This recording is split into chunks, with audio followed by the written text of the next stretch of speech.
नमस्कार ट्रेनीज। मैं अनुराग सक्सेना आप सभी लोगों का हार्दिक स्वागत एवं अभिनंदन करता हूं इंस्ट्रक्टर कम्युनिटी की खास पेशकश मास्टर क्लासेस में। तो ट्रेनीज, आज के जो वीडियो लेक्चर है आप लोगों के लिए बहुत ज़्यादा स्पेशल है। जो हमारे आईटीआई सेकेंड ईयर के जो विद्यार्थी हैं या फिर जो आईटीआई सेकेंड ईयर का जो बैक परीक्षा देंगे, ठीक है, उनके लिए वीडियो काफ़ी महत्वपूर्ण है। क्योंकि इस वीडियो में जो हमने नई सीरीज शुरू करी है मास्टर क्लास, तो इस सीरीज में हम लोग क्या करेंगे, जो पेपर आपका आया हुआ है, ठीक है, जैसे ये जो आज का हमारा सीरीज आज की हमारी वीडियो होने वाली है, इसमें हमने 5/3/2021 को आईटीआई द्वितीय वर्ष की परीक्षा में जो प्रश्न आए थे वर्कशॉप कैलकुलेशन साइंस के 20 प्रश्न, वो हम कॉन्सेप्ट्स के साथ अपने स्टाइल में डिस्कस करने वाले हैं। ठीक है, और आपको पता है कि निमी जो पुराने क्वेश्चंस है बहुत ज़्यादा रिपीट करता है, तो जो प्रीवियस ईयर क्वेश्चंस आपको मिल रहे हैं इस वीडियो में, ये आपके लिए बहुत बेनिफिशियल होगा, पॉइंट नंबर 1। और पॉइंट नंबर 2 ये है कि इससे आपको पता चलेगा कि क्वेश्चंस भारत स्किल से कितने आ रहे हैं। ठीक है, आप खुद जिनने भारत स्किल करा है वो नीचे जब क्वेश्चंस आप देखोगे तब आप पाएंगे कि भारत स्किल से मैक्सिमम क्वेश्चंस हैं। ठीक, और तीसरी चीज आपको ये पता चलेगी कि इसकी लैंग्वेज कैसी है, क्योंकि भारत स्किल्स का जो सेकंड ईयर का पीडीएफ है केवल और केवल इंग्लिश में उपलब्ध था, हिंदी में नहीं है। तो अब आप देखिए कि उसका जो कन्वर्जन किया गया है उसको उसकी लैंग्वेज किस तरह से रखी गई है। ठीक है, तो ये सारे पॉइंट्स आपके क्लियर होंगे। आप एग्जाम देने जा रहे हैं, आपको रिकमेंड करूंगा एक बार हमारी मास्टर क्लास देख के अवश्य जाइए। आपका कोई फ्रेंड है, अगर वो उसका एग्जाम है, वो एग्जाम देने जा रहा है बैक का किसी भी चीज का वर्कशॉप, तो एक बार जो हम लोग 20 क्वेश्चन आपको बता रहे हैं, ठीक है, अपनी मास्टर क्लास में, इसको आप जरूर देख के जाइए, आपको बहुत ज्यादा बेनिफिट होगा। ठीक, एक तो हम आपको कॉन्सेप्ट्स क्लियर कर देंगे, ऊपर से आपको पता है कि जो प्रीवियस ईयर क्वेश्चंस आपके बहुत ज्यादा रिपीट होते हैं, क्योंकि पेपर तो पूरा भारतीय स्किल से ही आ रहा है। ठीक है, और उसमें से भी अगर आपको 20 जो निमी के पसंदीदा क्वेश्चंस अगर वो मिल रहे हैं, तो ये बहुत बेनिफिशियल होने वाला है। ठीक, तो आज की वीडियो शुरू करते हैं बिना किसी देरी के। तो ये देखिए, ये आज की वीडियो में हम लोग 5/3/2021 को जो पेपर आया था वो डिस्कस करेंगे। ये पेपर मैंने निमी की वेबसाइट में एक ऑप्शन है वहां से लिया है। ठीक है, कोई स्टूडेंट ने मेरे भेजा था, तो वहां से हमने वर्कशॉप कैलकुलेशन के क्वेश्चन एक्सट्रैक्ट करे हैं। ठीक, इस पीडीएफ को आप आसानी से डाउनलोड कर सकते हैं, डिस्क्रिप्शन में मैं आपको लिंक दे रहा हूं, वहां से आप इस पेपर को, जो ये पीडीएफ है मेरा, इसको आप आसानी से वहां से डाउनलोड कर सकते हैं। ठीक है, तो चलिए बिना किसी देरी के शुरू करते हैं। तो पहले क्वेश्चन में कहता है, इंजन के चलते भागों में स्नेहक तेल का उपयोग करने का मुख्य उद्देश्य है। अब देखिए, अब ये जो क्वेश्चंस हैं, इनको मैं आपको 2 से 3 सेकंड का पॉज भी दूंगा। आप इन क्वेश्चंस को कमेंट सेक्शन में या अपने मन ही मन में अटेम्प्ट भी करते रहिए, जिससे आपको पता चले कि अगर आपका ये पेपर आता तो आपकी कितनी तैयारी थी, आपके कितने नंबर आते। ठीक है, तो बीच में 2-3 सेकंड का पॉज दूंगा, उसमें आप इसको जरूर अटेम्प्ट करिए। तो देखिए, पहला क्वेश्चन है, इंजन के चलते भागों में स्नेहक तेल का उपयोग करने का मुख्य उद्देश्य है। Which is the main purpose of using the lubricant oil in engine moving parts. Option A, क्षमता बढ़ाने के लिए। ऑप्शन बी, घर्षण को कम करने के लिए। ऑप्शन सी, वहन क्षमता में सुधार करने के लिए। ऑप्शन डी, स्थायित्व में सुधार करने के लिए। ठीक है, तो इसका करेक्ट आंसर हो जाएगा ऑप्शन बी, घर्षण को कम करने के लिए। तो इंजन के चलते भागों में स्नेहक तेल का उपयोग हम इसलिए करते हैं जिससे जो हमारा मूविंग पार्ट्स है उसमें घर्षण कम हो जाए। ठीक, दक्षता में भी उसके सुधार होता है, मगर जो मोस्ट एक्यूरेट ऑप्शन यहाँ पे है वो है घर्षण को कम करने के लिए, तो उसको याद रखिएगा। ठीक है, मैंने लैंग्वेज ज़्यादा चेंज नहीं करी है, जो क्वेश्चंस की जो लैंग्वेज थी मैंने कोशिश करी है कि वही पूरी की पूरी लैंग्वेज आपको दी जाए। दूसरा क्वेश्चन है, घर्षण बल किस पर निर्भर करता है। Which depends on the frictional force. ठीक है, घर्षण बल किस पर निर्भर करता है। ऑप्शन ए, धातुओं के प्रकार। ऑप्शन बी, संपर्क सरफेस। ऑप्शन सी, संपर्क धातुओं की संपर्क मात्रा। ऑप्शन डी, धातुओं की गुणवत्ता। तो अगर आपने हमारी भारतीय स्किल सीरीज से ये सब कुछ पढ़ा है तो आप आसानी से समझ गए होंगे कि जो हमारे कॉन्टैक्ट सरफेसेस होते हैं, ठीक है, नेचर ऑफ कॉन्टैक्ट सरफेसेस पे ये जो हमारा घर्षण बल है निर्भर करता है। ठीक, अगले क्वेश्चन में कहता है, स्नेहन को बनाए रखने के द्वारा एक मशीन की दक्षता का कारण बनता है। ठीक है, हिंदी देख रहे हैं आप, थोड़ी डिफिकल्ट लेवल की, थोड़ी अजीब सी है इसमें। What causes the efficiency of a machine bye maintaining the lubrication. Option A, बढ़ती है। ऑप्शन बी, कम हो जाती है। ऑप्शन सी, एक ही रहती है। ऑप्शन डी, प्रभावित नहीं करता है। अटेम्प्ट करते रहिए अपने मन में, ठीक है। तो हमको पता है कि अगर हम किसी मशीन में स्नेहन बनाए रखेंगे, ठीक है, तो उसकी जो दक्षता है वो बढ़ती है, ठीक है। तो स्नेहन को बनाए रखने के द्वारा एक मशीन की दक्षता बढ़ती है। Option A is the right answer. अगला क्वेश्चन न्यूमेरिकल है। मैं आप सभी लोगों से रिक्वेस्ट करूंगा कि वीडियो पॉज करके आप इसको अपने रफ कॉपी में अटेम्प्ट जरूर करिए। तो मैं क्वेश्चन पढ़ रहा हूं। यदि घर्षण गुणांक 0.0125 है तो 30 किलोग्राम के बल द्वारा किस भार को स्थानांतरित किया जा सकता है। वीडियो पॉज करके एक बार सभी अटेम्प्ट करेंगे।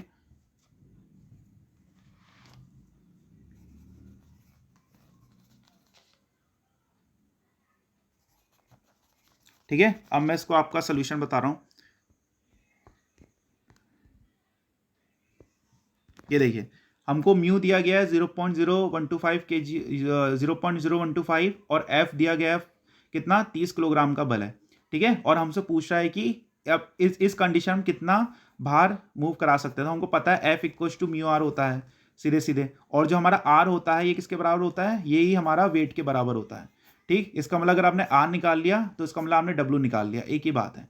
तो एफ अभी हमको कितना दिया गया है, 30 दिया गया है, ठीक है। म्यू कितना है, 0.0125 इंटू आर, ठीक। अब अगर इसको कैलकुलेट करेंगे तो ये बन जाएगा 30/0.0125 इक्व टू आर। तो आर का मान कितना आएगा, 30/0.0125, ठीक। पॉइंट हटाइए, 1 2 3 4, तो 1 2 3 4, ठीक है। तो ये बन जाएगा 30/125 इंटू 1 2 3 4। सॉल्व करेंगे, 5 6 30, 5 2 10, 5 5 25, ठीक। 6 25 0 2 50 10 5 सॉरी 4 100, ठीक। तो कितना आ गया, 0.24 इंटू 1 2 3 4, पॉइंट हटेंगे, 2 0 जाएंगे, तो 2400 किलोग्राम हमारा वेट आ जाएगा, ठीक है, जो आर क्योंकि वेट के बराबर होता है, ठीक। तो इस तरह से इसका सोल्यूशन होगा।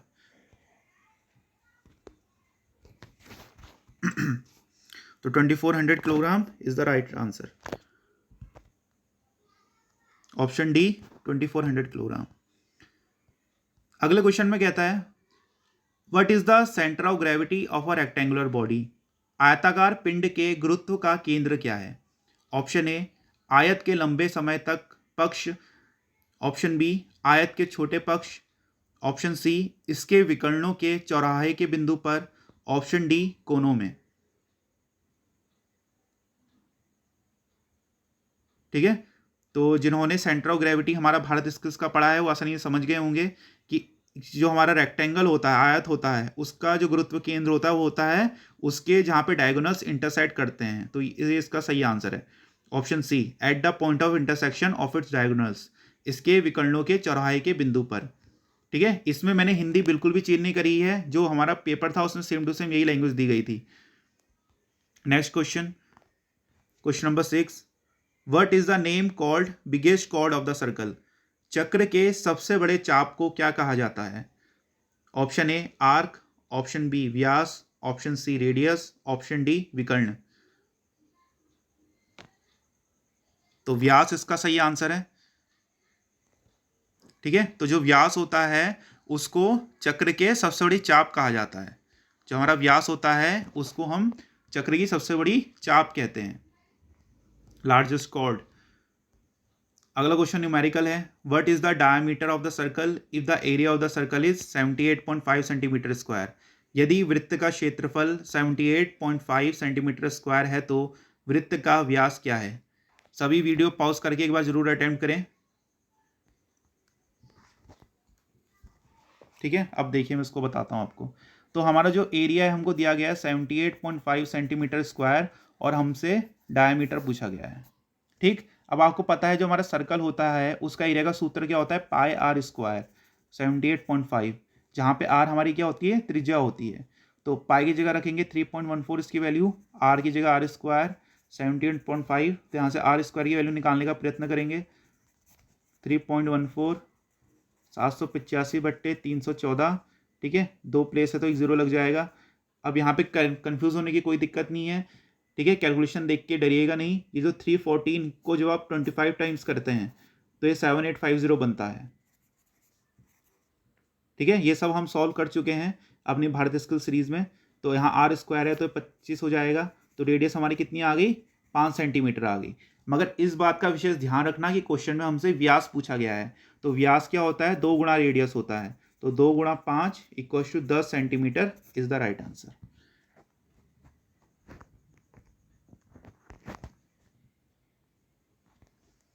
ठीक है, तो 10 सेंटीमीटर इसका आंसर आ गया। ये सारे क्वेश्चन भारत स्किल से हैं, तो हमने इसको पहले हम सॉल्व कर चुके हैं अपने प्लेलिस्ट में, तो आप वहाँ पे जाके चेक कर सकते हैं। अगला क्वेश्चन अलजेब्रा सा है, what is the multiplication value of 5a² b गुणा 8a⁵ डॉट b⁵3, ठीक है। 5a² b गुणा 8a⁵ b⁵3 का गुणनमान क्या है। Option A 40 a⁻7 b⁻4, option B 40 a⁻3 b⁻2, option C 40 a⁻4 b⁻7, option D 40 a⁻2 b⁻3,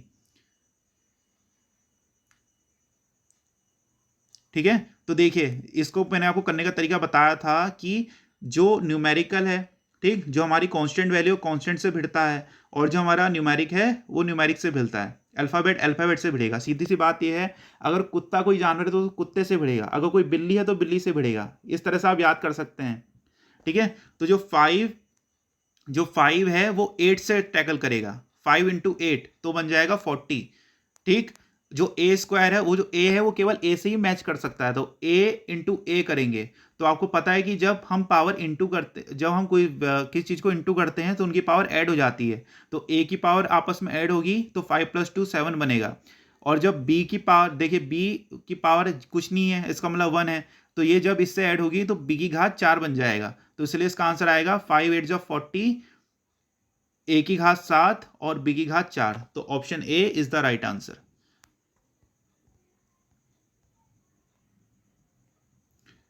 ठीक है, question number 9, what is the value of any number raised to the power of 0। 0 की घात में उठाए गए किसी भी संख्या का मूल्य क्या है। तो आपको पता है कि अगर किसी की पावर 0 होती है, जैसे a की घात 0 लिखे कहीं पे, तो उसकी वैल्यू होती है 1, याद रखिएगा। Option B is the right answer. Question number 10 देखिए, ये बहुत से बच्चे पिछले बार गलत करके आए थे। Which is expanded form of a³ - b³। a³ - b³ का मान क्या है, ठीक है। ऑप्शन ए है ब्रैकेट में a + b bracket a² - b² - ab। Option B है a - b ब्रैकेट में a² + b² + ab। Option C a - b bracket में a² - b² - ab। Option D a - b bracket में a² - b² + ab। तो इसका सही option है option B, ठीक है। a³ - b³ बराबर होता है a - b ब्रैकेट में a² + b² + ab। इसको याद कर लीजिए, ठीक है। अगले क्वेश्चन में देखिए, अगले क्वेश्चन में कहता है विच इज थर्मोप्लास्टिक मटेरियल। इनमें से कौन सा थर्मोप्लास्टिक सामग्री है। Option A butyl rubber, option B nylon, option C neoprene, option D vinyl polymer. तो option D is the right answer. जो हमारा विनाइल पॉलीमर होता है ये थर्मोप्लास्टिक मटेरियल होता है, ठीक है। ये क्वेश्चन भी भारतीय स्किल्स से ही है।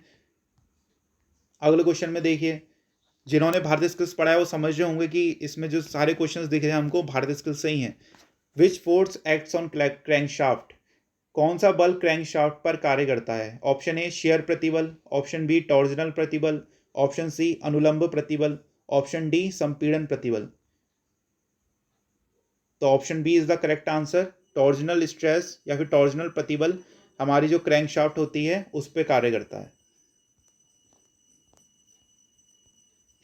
Question number 13, what is color of a metal piece when heated to 250 degree Celsius while doing the tempering process। ठीक है, ये हीट ट्रीटमेंट से क्वेश्चन है। टेम्परिंग प्रक्रिया करते समय एक धातु के टुकड़े को 250 डिग्री सेल्सियस पर गर्म किया जाता है, तो उस धातु के टुकड़े का रंग क्या होगा? ऑप्शन ए नीला, ऑप्शन बी भूरा, ऑप्शन सी बैगनी, ऑप्शन डी पील। तो brown is the correct answer. ठीक है, क्योंकि ब्राउन थोड़ा रेड से सिमिलर है तो आप ऐसे भी याद कर सकते हैं। बाकी ब्लू ये बहुत ज़्यादा हाई टेम्परेचर पे होता है, ब्लू, बैगनी, पेल तो आपको पता है वो जनरली रेड टाइप का दिखता है। ठीक है, तो इसका आंसर ब्राउन होगा। वैसे आपने इसको याद भी करा होगा कलर कोड इसके, ये हीट ट्रीटमेंट से क्वेश्चन है। अगले उसमें कहता है what is the process of heat treatment? ऊष्मा उपचार की प्रक्रिया क्या है? Option A the process of heating and cooling to change the structure and properties, संरचना और गुणों को बदलने के लिए हीटिंग और कूलिंग की प्रक्रिया। ऑप्शन बी आयामों को बदलने के लिए हीटिंग की प्रक्रिया। ऑप्शन सी आयामों को मापने के लिए कूलिंग की प्रक्रिया। ऑप्शन डी हमारी आवश्यकताओं के अनुसार हीटिंग और झुकने की प्रक्रिया। तो option A is the right answer. ठीक है, जिनका आंसर ए आ रहा है वो एकदम सही है। तो हीट ट्रीटमेंट क्या होता है? संरचना और गुणों को बदलने के लिए हीटिंग और कूलिंग की प्रक्रिया। Question number 15 what is the expanded form of SP? SP का विस्तृत रूप क्या है? ऑप्शन ए चयनित मूल्य, ऑप्शन बी विशेष मूल्य, ऑप्शन सी विक्रय मूल्य, ऑप्शन डी सुपर मूल्य। तो जिनका आंसर सेलिंग प्राइस आ रहा है विक्रय मूल्य वो एकदम सही है। एसपी की फुल फॉर्म क्या होती है? Selling price. अगले क्वेश्चन में कहता है what is denoted as I? I किसको निरूपित करता है? Option A principal, option B interest, option C rate, option D year. ठीक है, तो जिनको सिंपल इंटरेस्ट का फॉर्मूला पता है PNR/100 उनको पता है। ठीक है, कि इंटरेस्ट को जो हमारे उसमें किससे डिनोट करते हैं? आई से। ठीक, जो प्रिंसिपल है उसको पी से करते हैं, रेट को आर से करते हैं और ईयर को एन से करते हैं। इस बात का ध्यान रखना। ठीक है, जो निमी की बुक है उसमें ईयर को एन से दिया गया है। अगला क्वेश्चन देखिए what is the interest earned if the principal of ₹12,000 becomes to an amount of 15,600? साधारण ब्याज क्या होगा यदि ₹12,000 की धनराशि ₹15,600 बन जाती है?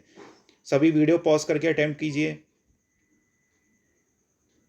Option A 2,600, option B 3,600, option C 4,600, option D ₹5,600।